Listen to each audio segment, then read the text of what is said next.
Sabemos que el Señor les dará ahí la victoria en sus hogares. Gloria a Jesús. ¿Qué le parece si entramos al consejo de la palabra del Señor? Yo quiero meditar con ustedes hoy una vez más la palabra del Señor y usando el mismo tema que estuve dialogando con ustedes el miércoles. ¿Cuántos estuvieron aquí el miércoles? ¿Cuántos nos sintonizaron el miércoles? El miércoles estuve tratando un tema que yo sé que es un tema muy importante y quiero seguir dialogando con ustedes de este tema muy importante. Dios bendiga la hermana que está aquí con sus hijos. Bienvenida a la casa del Señor. Amén. Le damos un aplauso al Señor por nuestra hermana, su familia. Hoy quiero considerar Jeremías capítulo 1 y versículo 5. Si tiene la amabilidad, por favor, de acompañarme.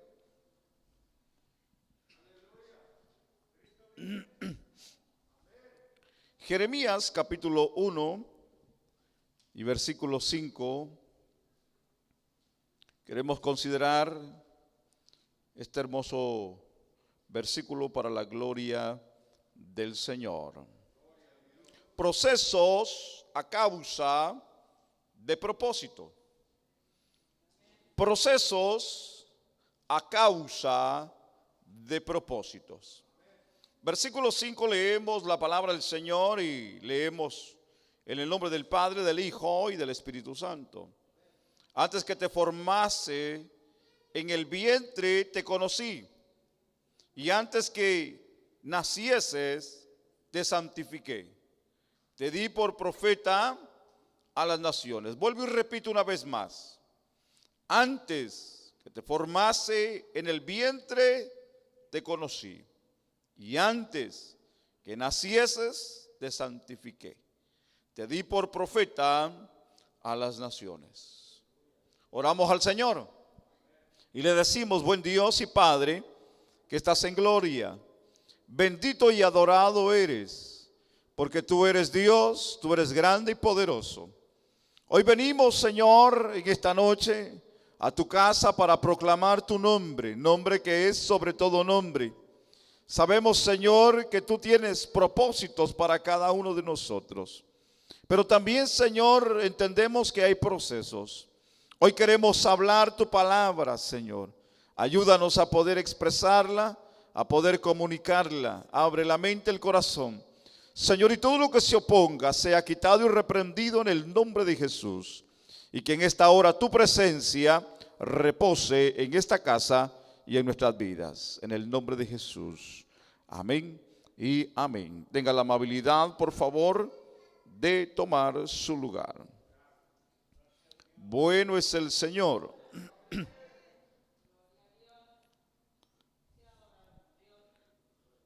Procesando según el diseño del fabricante. Dios, que es el mejor fabricante del mundo, que Él es el que conoce mejor su creación. En ningún momento Dios ha hecho algo imperfecto. Todo lo que Dios ha hecho, la Biblia dice que lo hizo perfecto. Desde la creación, la Biblia dice que le dio y le puso el sello de aprobación, que todo lo hizo perfecto. Cuando hablamos nosotros de esta parte que es importante, Dios me procesará para transformarme en aquello para lo cual me diseñó. Y eso incluye lo que el hombre o nosotros o cualquiera quiera que sea. Cuando nosotros hablamos de lo que Dios está o ha procesado o seguirá procesando nuestras vidas, hablaba el día miércoles de este punto que es importante y tocábamos una parte interesante de lo que Dios sigue trabajando en la vida nuestra, y hablábamos de la renovación de la mente en el espíritu. Cuando la Biblia nos enseña en el versículo que hemos considerado hoy de Jeremías capítulo 1 y el versículo 5, podemos nosotros considerar lo que para nosotros tal vez no no nos ayudaría a entenderlo de esta manera. Y muchas las veces no nos gustaría, porque hay gente que no le gustan cambios. Pero cuando hablamos de este versículo, podemos considerar lo que para nosotros es importante, y es cambios a causa del conocimiento. En otras palabras, cuando nosotros hablamos de cambios, estamos hablando de cosas que se tienen que mover de su lugar, aunque muchas las veces a nosotros no nos guste. Hay gente que están acostumbrados a una forma de vida por años, y cuando se les mueve algún mueble, se les mueve alguna ventana o se les quita ciertas cosas de afuera de su casa, se sienten incómodos porque están acostumbrados a vivir de esa manera por años. Y cuando les quitan esa forma de años que llevan, esa forma de vida que llevan por años, ellos tornan a cambiar su pensamiento y su corazón. Pero cuando hablamos de cambios, hoy para nosotros debe de ser importante, porque el cambio a causa del conocimiento. Cada etapa de cambio estará marcada por un nivel hablamos de conocimiento. El conocimiento en la vida nuestra es bien importante. Esto explica en el último punto que yo estaba hablando con ustedes, concerniente a la vida de José. José tuvo que dejar de ser niño para poder llegar a ser un adulto y poder ser el grande entre lo que fue en su vida en la época que él fue. Moisés de la misma manera fue procesado, tuvo que dejar de ser un niño y para poder llegar a ser el libertador. De la misma manera, Israel tuvo que dejar la mentalidad de esclavo para poder llegar a ser un pueblo. Entonces, cuando hablamos de esta parte que es importante, es decir, que no podemos ser de lo que se sé o de lo que se sabe, sino nosotros no nos miramos hacia el frente. No podemos nosotros seguir siendo lo que creemos hacer en la vida hasta que nosotros podemos llegar a conocer el propósito de Dios.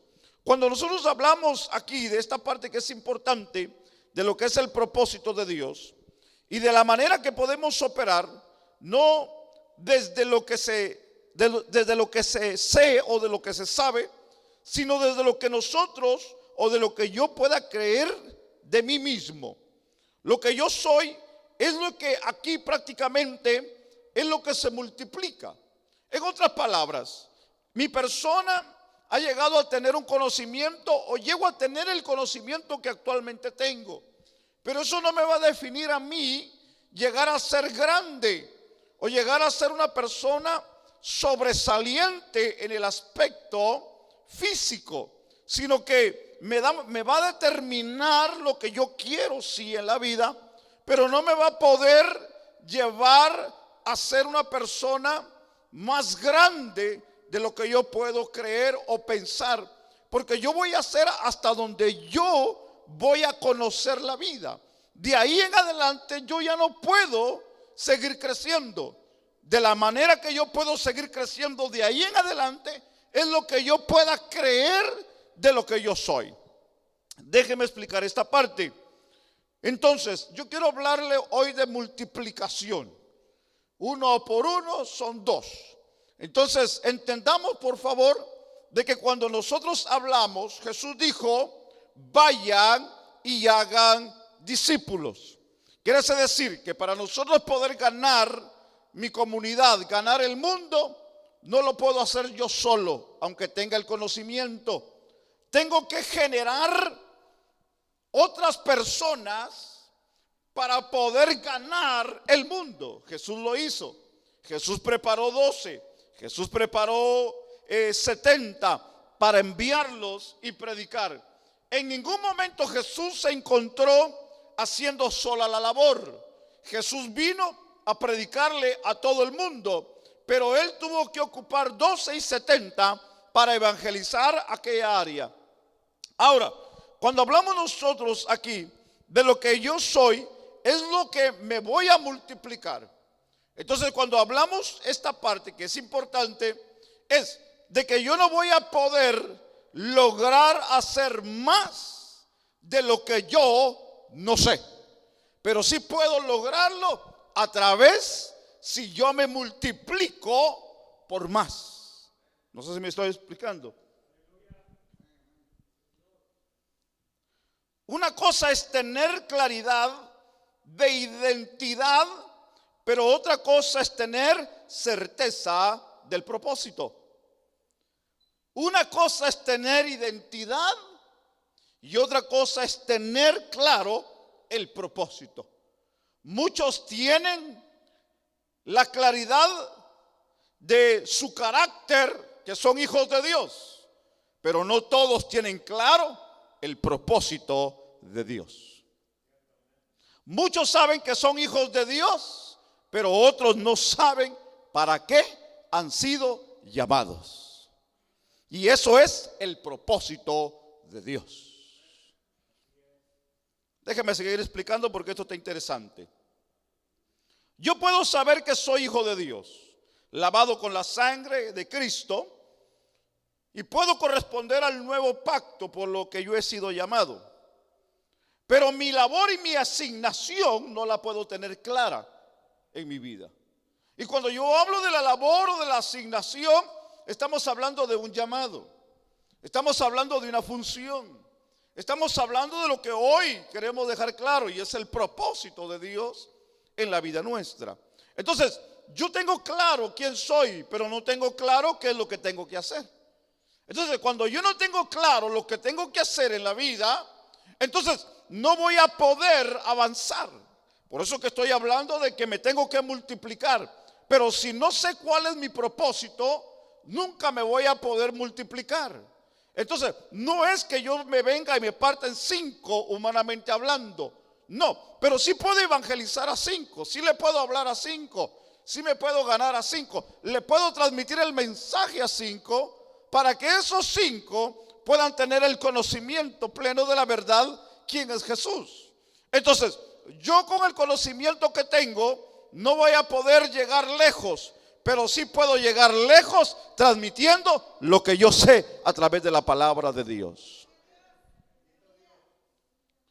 Entonces, cuando vemos esta parte que es interesante, a Dios no le interesa cuánto nosotros hagamos en la vida. Lo que a Dios le interesa es que nosotros siempre tengamos la atención al Padre en lo que acuerda de nuestro llamamiento o ejercicio del llamamiento de Dios hacia la vida nuestra. En otras palabras, podemos ganar todo el mundo, si así podemos decirlo, pero no podemos estar haciendo el propósito de Dios. Quiere decir que podemos estar ocupados en tantas cosas, pero podemos estar descuidando el llamado de Dios. Podemos hacer muchas cosas, pero no podemos tal vez estar en el propósito de Dios. Una cosa es trabajar en todo lo que se nos dé, y otra cosa es hacer el propósito de Dios. Una cosa es hacer muchas cosas y otra cosa es hacer el llamado que yo tengo para yo poder agradar y llamar la atención del Señor en mi vida.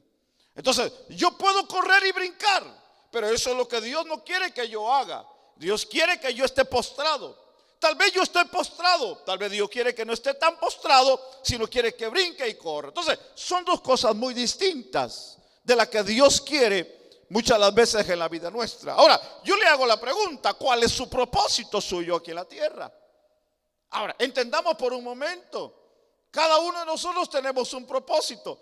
El día que nosotros nacimos en esta tierra, la tierra se alegró de que hubiésemos nacido. Dios se gozó cuando nosotros nacimos en esta tierra, porque en realidad es parte de la creación que Dios estableció en el orden humano, que se multiplicara la humanidad. Quiere decir de que en el momento que usted y yo nacimos en esta tierra, hubo alegría en su casa, como también hubo alegría en el cielo. Todos traemos un propósito, pero mucha gente no ha entendido la razón por la que ha venido a esta tierra. Yo hoy quiero dejarle saber y que todos entendamos que todos tenemos un propósito en la tierra. Pero ese propósito, hermano, hay un proceso para terminar o llegar a cumplir ese propósito aquí en la vida. Entonces, cuando hablamos nosotros de esta parte que es importante, en el ámbito ministerial, cuando ya se trata de hacer tantas cosas para Dios, de las cuales muchas las veces el llamado se puede definir de muchas formas o verse de diferentes niveles, hablando ministerialmente, esto no es algo extraño. Lo extraño es no hacer el ejercicio del llamado. Así que Dios, en esta parte, cuando alguien está haciendo el llamado o el ejercicio del llamado o del propósito, para poderme explicar un poquito mejor, hay algo que tenemos que entender. Que cuando alguien está haciendo el ejercicio del propósito de Dios, va a haber bendición, va a haber alegría, va a haber paz, va a haber satisfacción, va a haber deleite. Que es todo lo contrario cuando no existe lo que nos está haciendo. Y es frustración, es amargura, es tristeza, es dolor, es frustración. Tantas cosas que pueden llegar a la vida cuando no está haciendo lo correcto en lo que es el propósito de Dios. Entonces, cuando vemos esta parte que es interesante y hablamos de lo que causa el ejercicio o de lo que se está haciendo en el propósito de Dios, vemos de que eso es lo que a nosotros y a lo que al Señor le interesa que nosotros podamos hacer aquí en la tierra. Ahora, en mi posición de asignación, hay cosas ordinarias que se tienen que transformar en cosas extraordinarias. Porque en ningún momento de la vida, mi vida que está haciéndose manipulada o guiada por cosas que no son en el propósito de Dios, me va a traer desconsuelo, me va a traer dolor y me va a traer, hermano, no satisfacción. Pero cuando estoy haciendo el propósito de Dios, va a haber en mí alegría, va a haber en mí gozo, va a haber en mí una satisfacción. Pero no solamente eso, porque todo lo que es ordinario en mi vida se va a convertir en extraordinario en mi vida. ¿Por qué? Porque el propósito de Dios lo convertirá a favor mío cuando yo estoy haciendo el propósito de Dios. ¿Qué quiero decir con esto? Que cuando aún nosotros pensamos estar haciendo bien las cosas fuera del propósito, las cosas van a cambiar no a favor, sino en contra de nosotros. Pero cuando estamos haciendo la voluntad en el propósito de Dios, aún las cosas que se ven mal se van a convertir en extraordinario para nosotros, porque es Dios el que las va a convertir. Porque en el propósito Dios quiere que el Señor quiere bendecir nuestras vidas. En otras palabras, todo lo que hay en el propósito, del camino del propósito, nos ayudará a transformar nuestra vida, nuestro carácter, nuestro pensamiento y nuestra actitud como hijos de Dios. Quiere decir que todo lo que viene a la vida vendrá para un mejor provecho a mi vida espiritual como a mi vida física también. En mi posición, porque cada uno de nosotros tenemos una posición. Y es una posición asignada que nosotros tenemos. Usted dirá, pero entonces, ¿cómo está esto, pastor? Muy sencillo. Una piedra tan pequeña puede derribar a un gigante. Eso es lo que convierte lo ordinario en extraordinario. Una piedra tan pequeña derribó un gigante. Sí, porque en el propósito de Dios, lo que es significante se convierte en grande. Sí, porque Dios tenía un propósito con David. Y Dios usó la piedra tan pequeña para derribar al grande que estaba delante de él. De la misma manera, una vara que no tenía significado, pero en la mano de un hombre de Dios Dios la convirtió en propósito para levantarla en medio de un mar y que el mar se abriera en dos. Entonces, lo ordinario se convierte en extraordinario en la vida de nosotros. De la misma manera, un poco de lodo como lo fue en el tiempo de Jesús. Un poco de lodo tan insignificante puesto en los ojos del ciego fue y trajo vista al ciego. Algo insignificante, algo ordinario se hizo extraordinario en una persona. Porque en la persona había un propósito. Eso es lo maravilloso. Cuando alguien tiene un propósito. Porque todo lo que tiene y todo lo que le llega a la vida no es para matarlo. Es para transformarlo para una mejor persona en la vida. Todo lo que llega a la vida no es para hacerlo llorar, sino es para transformarlo y serlo un mejor hijo de Dios. Las cosas no vienen para quitarnos del camino o de la felicidad. Las cosas vienen cuando hay un propósito en la vida para transformarnos y hacernos mejores adoradores, mejores hijos de Dios, mejores ciudadanos del reino, mejores personas para la gloria del Dios del cielo. ¿Alguien está aquí en esta hora? La enfermedad no vino para matarte, la enfermedad vino para hacerte mejor. La escasez no vino para matarte, la escasez vino para hacerte mejor.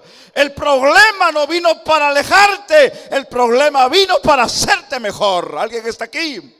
El dolor que tienes no es para muerte, es para hacerte mejor en la fe en Cristo Jesús. Porque eso te va a formar, eso te va a hacer tu carácter, eso te va a hacer que tú puedas depender mejor de Dios. ¿Alguien está aquí en esta hora?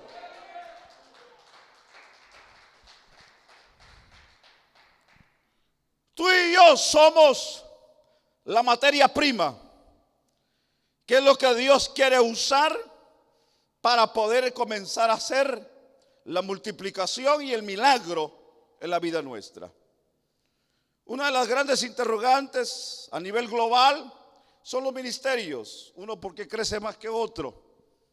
Hay tratos y propósitos de Dios en muchos de ellos. Nosotros podemos movernos sobre una habilidad o un talento. Pero lo único que será efectivo en Dios es cuando nosotros o usted imparte lo que usted es. Y desde su lugar de llamamiento, a usted y a mí me va a definir lo que somos cuando impartamos lo que somos. Nunca nos va a definir a nosotros querer ser alguien cuando ese alguien no es. Porque muchas de las veces queremos ser ese alguien que en realidad no es la persona. Queremos hacer cosas que a nosotros no nos tocan que hacer. Decimos cosas que no son las cosas que necesitamos decir. Ese alguien que se tiene que identificar es el que está dentro de usted y es el que está dentro de mí. Quiere decir que esa es la persona con la cual Dios quiere tratar y es la persona que Dios quiere que seamos. No podemos ser alguien que no somos, porque entonces al momento de nosotros poder impartir, no vamos a poder impartir, porque no somos nosotros los que estamos dando de lo que es nosotros personalmente. Lo importante aquí es que Dios nos exponga y nos ilumine en el conocimiento de Cristo para así poder distinguir cuál es la buena voluntad agradable y perfecta de Él para cada uno de nosotros. Pero no lo vamos a entender hasta que nosotros, en nosotros mismos, no podamos entendernos o ponernos en nuestra propia posición. Este punto tiene algunos requerimientos. Número 1, la humildad. Y número 2, la sencillez. ¿Por qué la humildad? Porque la humildad nos hace entender que no es lo que yo quiero, sino lo que Él quiere que yo sea, Él sea en mí, en mi vida. La sencillez es para aceptar y reconocer a las personas que por un estereotipo muchas las veces nosotros no podemos congeniar. Dios quiere que nosotros amemos al mundo tal y como es, no como nosotros lo miramos. Dios quiere que nosotros entendamos al mundo, no que el mundo nos entienda a nosotros. Dios quiere que nosotros miremos como Jesús. La Biblia dice que Jesús miraba con misericordia y compasión al mundo y lo miraba como ovejas, dice la Biblia, sin pastor. Entonces, la posición implica proceso. La posición implica proceso. Mi posición me va a llevar a un proceso. Mi posición y mi postura me va a llevar a un proceso. A un proceso para poder lograr el propósito que Dios quiere que yo logre en la vida. Yo no puedo tener un propósito si no tengo un proceso. Yo no puedo tener un proceso si no tengo una postura. Yo tengo que tener una postura para poder entrar al proceso. Para poder llegar al propósito, yo tengo que determinarme y seguir el proceso. En otras palabras, yo no puedo tirar el proceso de Dios y poder decir que voy a lograr el propósito. No, nunca voy a poder llegar al propósito si no me meto al proceso que Dios quiere que me meta. Pero para ello tenemos que entender dos puntos: la humillación y la humildad dentro de lo que es el propósito y el plan de Dios en la vida nuestra. Cuando estamos completos en Cristo y nos perfeccionamos según el Espíritu, pero nuestra mente, que necesita la renovación, como mencionábamos el miércoles en el capítulo 4 de la carta a los Efesios, en el versículo 23, que tenemos que renovarnos todo el tiempo en nuestro pensamiento, en el espíritu. ¿Por qué? Y yo les explicaba, porque en la mente hay un campo de batalla, porque la mente es traicionera, en la mente están las malas costumbres, en la mente están los malos hábitos, en la mente se mete todo lo negativo hacia la voluntad de Dios. Entonces, déjeme entrar porque aquí es donde quiero entrar y terminar, que este es un punto importante que yo quiero dialogar con ustedes. Si nosotros no nos renovamos en nuestra mente, en el espíritu, entonces nosotros, en vez de caminar para el frente, vamos a caminar para atrás. ¿Sabe por qué? Porque cuando nosotros llegamos a querer entender y conocer todo, cuando lleguemos a creer que ya hemos entendido todo, entonces llegaremos delante de una pared y no vamos a poder brincar para allá ni seguir para adelante, porque ya decimos, ya logré todo, ya entendí todo, ya conocí todo. Entonces hay dos cosas que suceden ahí. Uno, se queda parado dando vueltas en el mismo lugar. Dos, o regresa por el camino donde vino. Y ahí es donde está el peligro. Ahí es donde está el problema.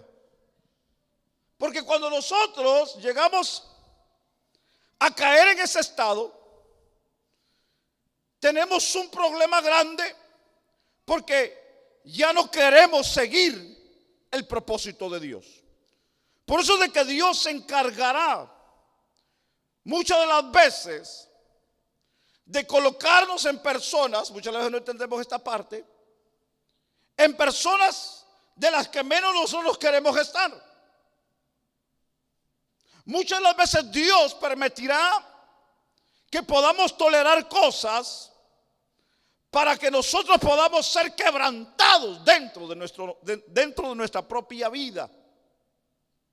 Muchas de las veces Dios nos va a enseñar a callarnos, donde muchas de las veces, hermano, pudiésemos gritar y hablar, pero llegará el momento que Dios nos va a cerrar la boca, porque en esa parte es donde Dios nos quiere enseñar a que el hombre carnal se tiene que sujetar. Yo quiero hablar de niveles. Hay niveles en Dios que necesita una mejor versión.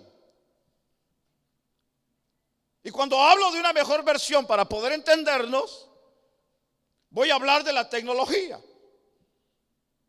Yo sé que tal vez aquí todos tengamos alguna computadora en la casa, pero no creo que tengamos una de 5 años para abajo, porque entonces no trabajaría con el internet actual. Tiene que actualizarse y tiene que haber una computadora o aparato que pueda agarrar las nuevas versiones o los nuevos updates, como se le puede llamar. Entonces, una computadora vieja difícilmente trabajará en este tiempo.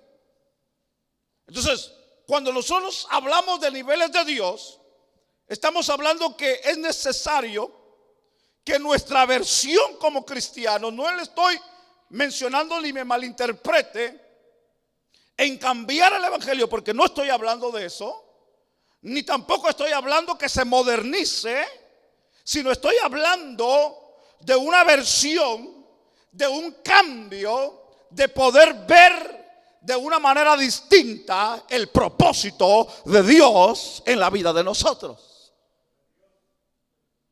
Entonces, cuando yo estoy hablando, quiero usar el ejemplo, y es el ejemplo de Hechos capítulo 18 y el versículo 24 y el versículo 25. Abra por favor su Biblia. Hechos 18, 24 y 25. Dice la Biblia: llegó entonces a Éfeso un judío llamado Apolos, natural de Alejandría, varón elocuente, poderoso en las escrituras. Versículo 25. Este había sido instruido en el camino del Señor, y siendo de espíritu fervoroso, hablaba y enseñaba diligentemente lo concerniente al Señor. ¿Leyó conmigo? Voy a volver a repetirlo. El versículo 24. Llegó entonces a Éfeso un judío llamado Apolos, natural de Alejandría. Escuche cómo la Biblia lo define a él: como un varón elocuente. ¿Qué es un varón elocuente? Uno que habla con mucha sabiduría, un hombre estudiado, que ha pasado por las buenas universidades. Los políticos son elocuentes para hablar, tienen prácticamente lo que se conoce como elocuencia retórica para poder hablar. La Biblia dice que era también, no solamente sabía hablar, sino que era poderoso, ¿en qué? En las escrituras. Quiere decir que conocía las escrituras. Un hombre elocuente y con conocimiento de la Biblia es una bomba en la mano de Dios. Versículo 25. Este había sido instruido, dice la Biblia, en el camino del Señor. Él hablaba del Mesías. Sigue diciendo: y siendo de espíritu, que dice la Biblia, fervoroso, contagiaba. Era una persona que no se le perdía en ningún momento ni se le podía parpadear porque era fervoroso. Era una persona que no aburría, era una persona de espíritu fervoroso. Y la Biblia dice: y hablaba y enseñaba, dice la Biblia, con diligencia, de una manera rápida o sin tartamudear.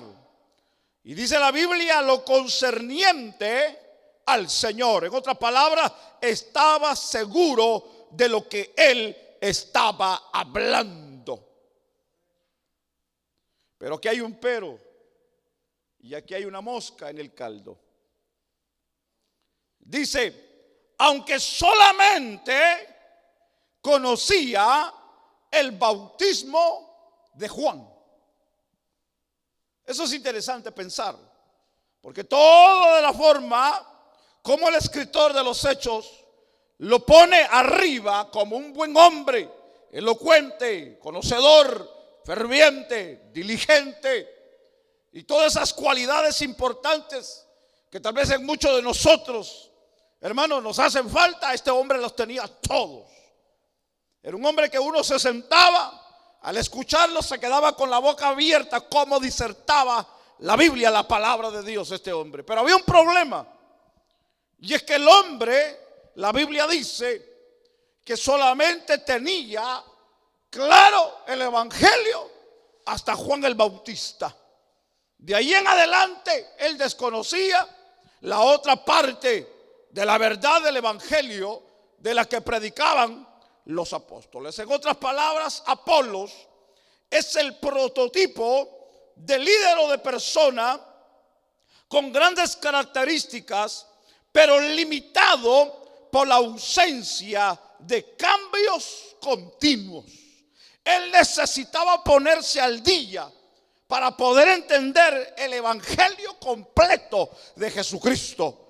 Hablaba y conocía, pero no tenía la otra parte que era interesante de la verdad de Jesús. En otras palabras, la versión de él era antigua, pero no tenía la nueva. Necesitaba la antigua, pero también necesitaba la nueva. Entonces, cuando hablemos esta parte del ejemplo, nosotros como cristianos necesitamos actualizarnos en el pensamiento del Espíritu, para que sea el Espíritu el que nos mueva, nos lleve y haga lo que Dios quiere hacer en la vida de cada uno de nosotros. No podemos vivir, hermanos, en la versión antigua, en otras palabras, en la vida humana, cuando Dios quiere meternos a la vida del Espíritu en la vida nuestra.